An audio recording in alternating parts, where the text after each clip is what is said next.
안녕하십니까. 국민대학교 한국역사학과 명예교수 박종기입니다. 오늘 이 시간에는 고려왕실의 기원과 동북공정이라는 주제를 갖고 말씀드리겠습니다. 여러분도 잘 알다시피 중국에서는 2002년부터 2007년까지 이른바 동북공정이라서 중국식의 어떤 역사 개조 작업이 이루어졌습니다. 이 가운데서 2007년에 중국의 서창르라고 하는 역사학자가 당나라 명종이 밝힌 고려 태조 왕건의 족적이라는 것은 왕건의 조상의 기록이랄까 이렇게 얘기할 수 있겠죠. 이어서 당나라라고 하는 것은 후당입니다. 5대 시대 후당. 그리고 또 명종이라는 것은 이제 후당의 왕입니다. 이 사람이 여기에서 인용한 고려가 이 중국 왕건이 중국의 후예라고 하는 구절을 고려사에서 다음과 같이 보였습니다. 거대는 장회의 무족 번성한 명문의 족속이다. 창해의 웅번이다. 문무를 겸비한 제주로 영토를 보유하고 충효의 절개로 중국의 교화와 풍속을 받았다. 고려사에 나오는 이 구절, 바로 후당의 명종이 태조 왕건을 책봉하면서 나오는 이 구절을 문제를 삼은 겁니다. 회는 중국의 회수, 회하와 그 유역이며 창해의 웅번은 바다 건너 커다란 번국의 제후라고 해석하고 있습니다. 이 구절에 근거해서 고려왕실의 왕건의 선조는 중국 회수, 회하 유역의 명문 거족이고 왕건은 이 회수 유역의 한족의 후예다. 중국 사람의 후예다. 그래서 중국의 바다 건너편에 와서 제후 고려를 건국했다. 그래서 고려는 한족의 후예인 왕건이 세운 왕조다. 동북공정에서 우리나라를 언급한 것은 고구려가 중국의 지방정권이다.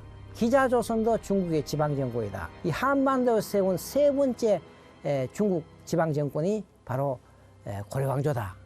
아주 전혀 생각지 못한 얼토당토하는 얘기를 합니다. 사실은 이미 국내에서는 이 2007년에 이 논문이 나오기 전에 무려 50년 전에 한 5, 60년 전에 1950년대 60년대 국내 연구가 이미 여기에 대해서 장회무족 긴 회수의 번성한 족속이라는 장회무족에 대해서는 이미 다른 해석이 나와 있습니다. 이 구절을 중국 학자들은 무시해버린 것이죠. 왜냐하면 이 장회의 무족이라는 회수라고 하는 것이 왜 이름이 붙었냐 하면 국내 동빈 김상기 교수는 회수 지역에 사는 동이족을 회이라고 합니다. 동이의 이자에다가 그러니까 바로 이 회수가 흐르는 이 지역을 회이라고 얘기하는 겁니다. 우리 본래 이 동이족은 본래는 저 황하 지역 상류 지역에서 살다가 이 중국이 주나라가 세워지면서부터 계속 주나라에서 밀려갖고山东 지방에 정착한 동이족이 각 지역에 따라서 회이, 서융, 레이 이렇게 바뀌고 또 만주 지역으로 간 것이 예맥족이 되는 거예요. 그리고 한반도로 들어온 것이 바로 이 한족이 되는 겁니다. 이 가운데서 가장 강력한 동이족이 산동반에 있는 동이족이 바로 이 회이족입니다.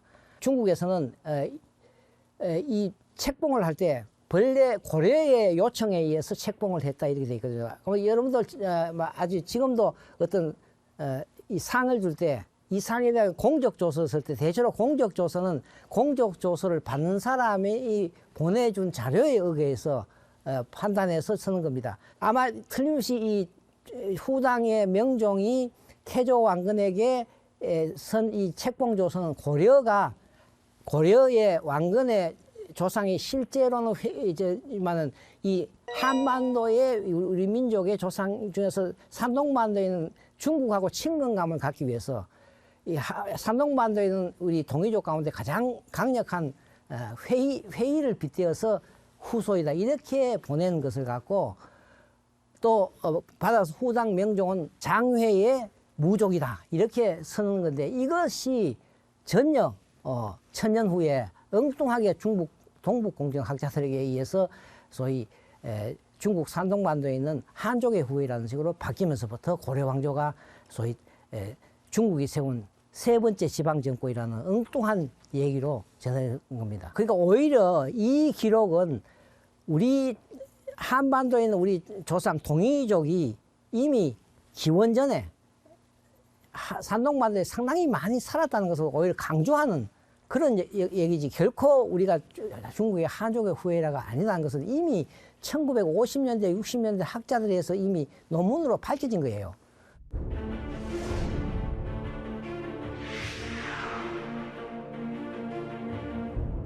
이 고려의 기원을 우리가 어디서 찾아야 되는 것은 실제 이 당대에 유명한, 지금도 유명한 이 서경이라는 사람이 1123년에 고려를 방문하고 나서 그 선 견문기가 이른바 선화봉사 고려도경이라고 합니다.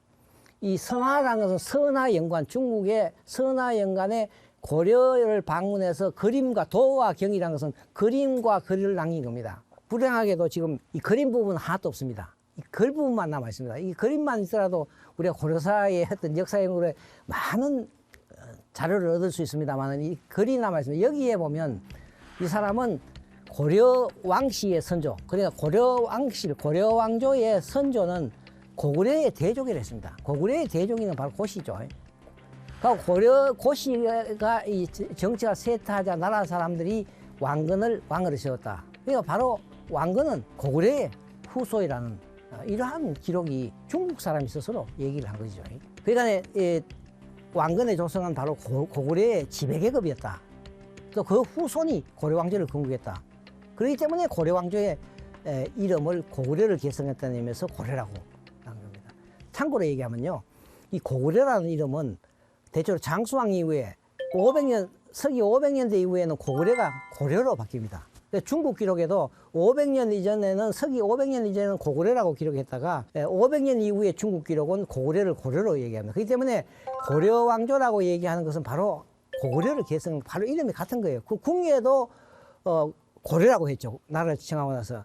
그래서 이제 우리가 편의상 이거 구분하기 위해서 후고구려라고 이름을 붙였고, 태조 왕건도 궁예를 몰아내고 나라 이름을 그대로 고려를 한 거예요. 이런 것은 바로 고려가 고구려를 긋겠다. 중국 동북경의 학자와 같이 이것이 뭐 한족의 후예다, 이거는 성립될 수 없는 얘기라고 볼 수 있습니다. 그리고 대체로 이 서경이 이런 기록을 남긴 것은 서경이 직접 고려사를 연구했기보다는 그 한 달 동안 고려에 머물죠. 한 달 동안 고려에 머물면서 대체로 고려 사람들한테 들은 얘기, 고려의 역사를 들었을 거란 말이에요. 고려의 역사를 들어갖고 그것을 그대로 옮긴 것이 고려도경일 것이다. 그런 점에서 보면 그 당대 서경이 방문했던 12세기 당시 고려인들은 자기들의 뿌리를 고구려에 대고 있다는 것을 우리가 분명히 알 수 있습니다. 이런 점에서도 동북공정의 얘기는 맞지 않는 얘기다, 이렇게 볼 수 있죠. 태조 왕건도 훈요 10조에서 제5조에서 서경은 아주 순하기 순조롭다, 우리나라 지맥의 근본이다. 바로 이 서경은 고구려의 수도죠. 고구려 땅이 우리 지맥의 근본이다.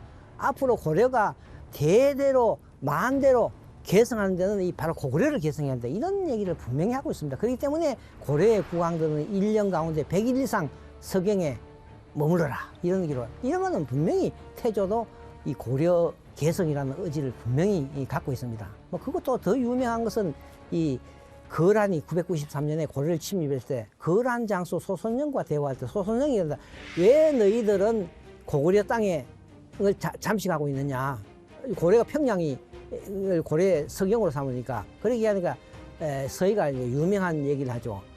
그렇게 얘기한다면 그거는 당신의 나라에 있는 동경, 지금 요양지방이에요. 요양성. 동경도 고구려의 땅이었고 또 우리나라 국토가 고려다. 평양에 도읍했다.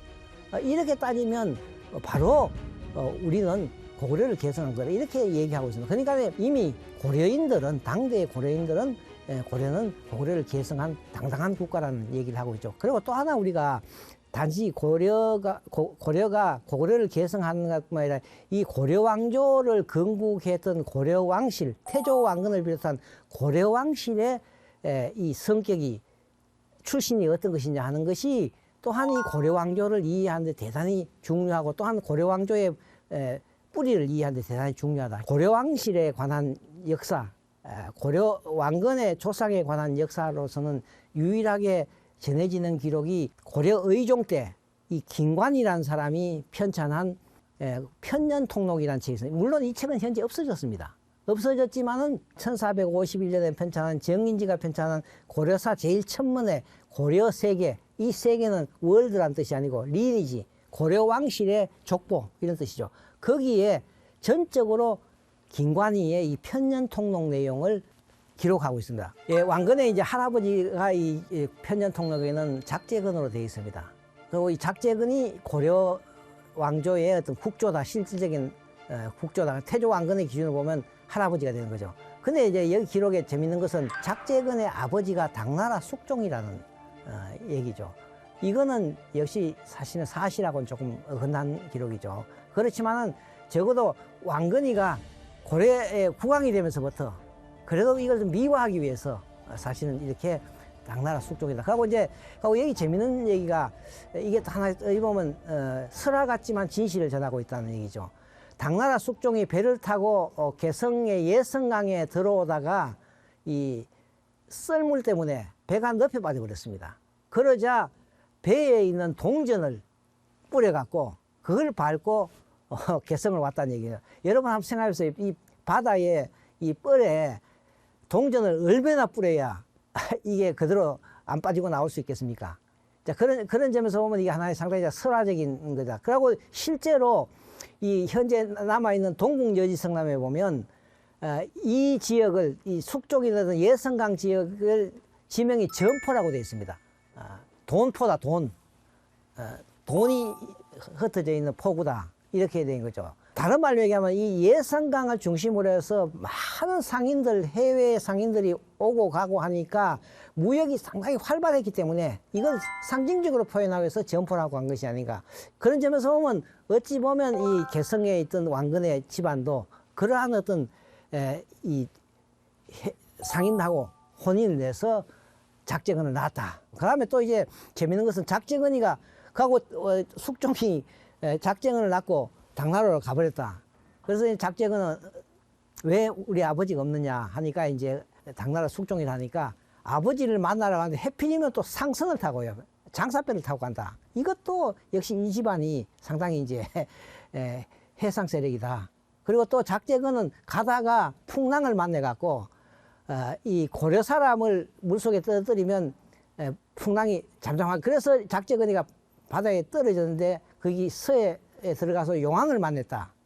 거기서 소위 용녀와 결혼해서 와서 태조 왕건의 아버지를 낳았다. 그리고 또 이 서해 용녀와 만나서 할 때 많은 재화를 갖고 왔다. 공부를 가지고 왔다. 이런 기록들이 남아있거든요. 이런 자체는 이미 왕건 집안이 상당히 이제 그런 어떤 장사 해상 세력이다 하는 것이고 왕건도 궁예 밑에서 전투에 참여할 때 나주를 정벌할 때 후백제 견능과 전투를 할 때도 왕건은 그 출신이 뭐냐면 해군 대장군입니다. 해군 대장군. 요 사이로 하면 왕건도 해군 출신이다. 그리고 실제 왕건은 이 나주를 정벌할 때 자기 첫째 부인이 바로 이 정주유씨입니다. 정주 지금 풍덕입니다. 거기에 처갓집안이 바로 크게 배를 수리하는 곳이다 말이죠. 그리고 또 왕건이 제 두 번째 부인이 역시 나주옷이다. 나주옷이도 역시 나주 지역에서 큰 장사를 하는 집안이다. 그런 점에서 보면 이 통일신라 시대 8세기, 9세기에는 이 서해안을 중심으로 해서 많은 해상 세력들이 이 왕래를 했고 바로 왕건의 집안도 바로 이러한 어떤 해상 세력의 어떤 집안이었다. 그런 점에서 보면 이 고려 왕조는 확실히 무역의 상당히 해양국가적인 성격을 상당히 갖고 있는 그런 측면입니다. 그리고 또 이 고려 왕조가 건국되고 나서 고려 왕조가 유지되는 동안에 소위 중국의 역대 왕조 가운데 당나라, 송나라가 중국의 역대 왕조 가운데 가장 해외 무역을 많이 장려한 개방적인 정책을 섭니다. 바로 이 시기에 고려가 당나라, 송나라와 접하고 있었다는 것은 고려가 소위 개방적인 대외적인 개방 정책, 해외 무역 이러다 보니까 예성강에 많은 외국 상인들이나 송나라 여진 상인들이 오고 이런 것이 코리아라는 이름이 서방 세계에 알려지는 중요한 원인이 됐다. 이런 점에서 오늘 이 강의를 통해서 우리가 확인할 수 있는 것은 고려 왕조가 결코 중국의 한족의 후예는 아니라는 것은 터무니없는 얘기다. 그리고 바로 중국인들도 고려 당대 사람들도 고려는 고려의 후예다. 이 사람들이 이 개성을 중심으로 해서 많은 부를 축적해 갖고 이 부를 바탕으로 해서 태조 왕건이 태어났고, 어떻게 보면 태조 왕건이 궁예에게 결정적인 신임을 받게 된 나주 전투에 승리하게 된 것도 바로 이 해상 네트워크, 이 개성 상인의 후예로서 많은 서남해 지역에 있는 해상 세력의 도움을 받았기 때문에 고려 왕조 건국에도 상당히 중요한 역할을 하지 않은가, 이렇게 말씀드렸습니다. 오늘은 이 고려왕실의 기원 문제에 대해서 강의를 했습니다. 경청해 주셔서 대단히 감사합니다.